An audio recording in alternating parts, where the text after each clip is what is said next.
Seth Fidelin pinagtanggol si Francine Diaz kay Andrea Brillantes.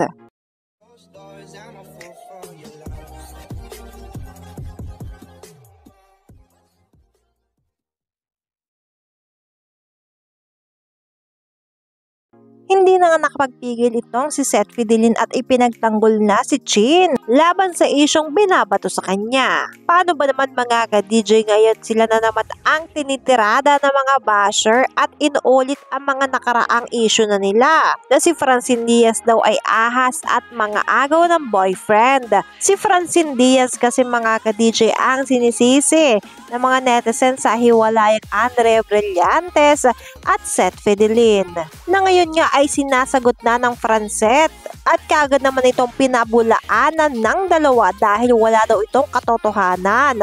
Ayon pa nga kay Chin mga ka-DJ ay wala siyang inagaw o inahas na pinaburan naman ni Seth Fidelin. Bukod dyan mga ka-DJ ayon kay Seth Fidelin. Magsasalita na. Manood kayo 16,800, 17,000. Manood kayo ha. Calm down.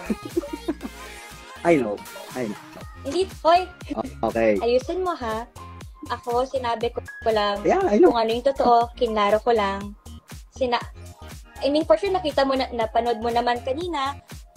Ako lang dapat ni Seth. Pero, ayos. Yeah. And yeah. Okay. I promise. Si Mama. Ito unang-una. Okay. Hi, tita. Hello, sa family Francine. Unang-una, walang inagaw si Chin. Walang nang agaw. Okay? Ako, alam to ni tita, ako ang nagsabi kay tita, ako ang nagsumbong kay tita kung ano ang nangyari. Hindi si Chin, ako, sa akin narinig ni tita una ang nangyari. Kasi pauwi ako noon, nakasalubong ko si tita nagalit pa ako sa kanya ng building, sa tapat ng building, at ako ang mismo ang nagsabi kay tita. At sa sobrang bait po ni Chin, ang sinabi pa ni Chin sa akin, bakit mo ko inunahan kay mama? Yun po ang totoo.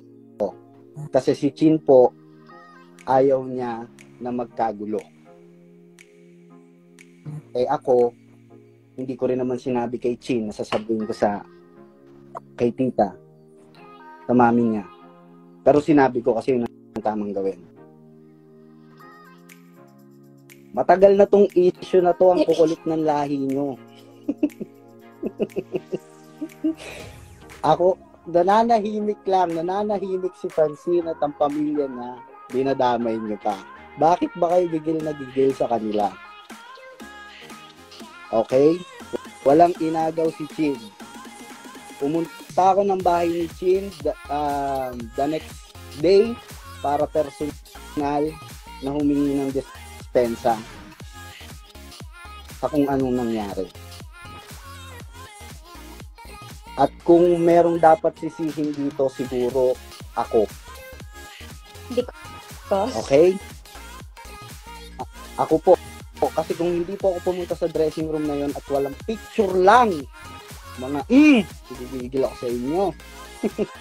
Story lang, nag-trigger na ang lahat ng mga kung ano dapat. Pero kasi matrigger. Squad naman tayo that time. Lahat tayo friends. That's why tinawag tayong squad, right? Pero kasi makikitid yung utak ng iba eh.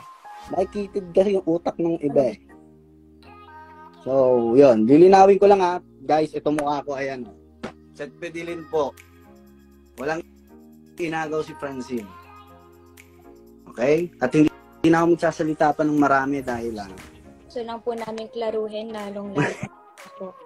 At Ito lang namin hindi nadadama yung family ko, lalo ang mga bata. Yep.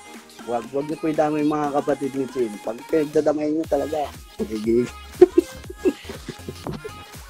Although, deep inside, I know it's not true, pero syempre tao lang din ako.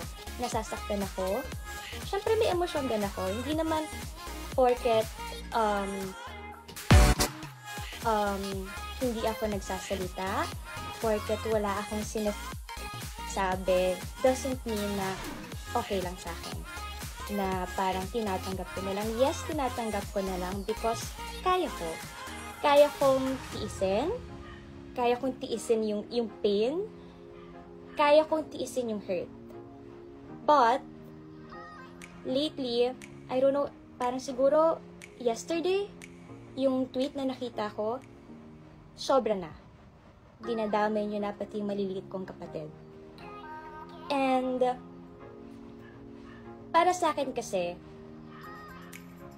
hindi na yun tama. Ako, kaya kong tiisin lahat. Okay lang. Kasi alam ko naman yung pinasok ko.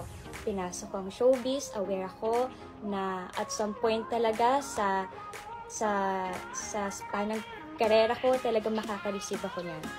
And sa akin, it's okay. Kasi parte yun ng trabaho ko. Hindi ko mapiplease ang lahat ng tao. Hindi ko hindi naman engganyo, but hindi ko naman makukuha ang loob ng lahat ng tao para gustuhin nila ako. Pero kasi hindi ko na kaya pa na meron ko yung sinasabi about my family, especially pag dinadama yung mga nakakabata kong kapatid. Neto lang, as in, recent lang, yung isang kapatid, dinala namin siya sa hospital kasi nakita namin siya nag-hyperventilate siya. And then, nung tinanong siya ng doctor, parang, ano bang nangyayari? Bakit ganito, ganyan? Kasi, ang sabi, anxiety attack pala. So, we asked her. And then, sabi niya, it's because may nakita siyang hate comment about me. And then, hindi yun nawala sa isip niya. And sobrang bata pa ng kapatid ko na yun. Guys, minor yun. And, ganun yung epekto sa kanya. So, sinabihan namin siya, like silang mga bata, hindi namin sila pinag-gadgets masyado, and sobrang tutok kami sa kung anong ginagalaw nila sa mga gadgets nila. And pinatanggal namin sa kanila kasi niya pala sila ng Twitter. And then,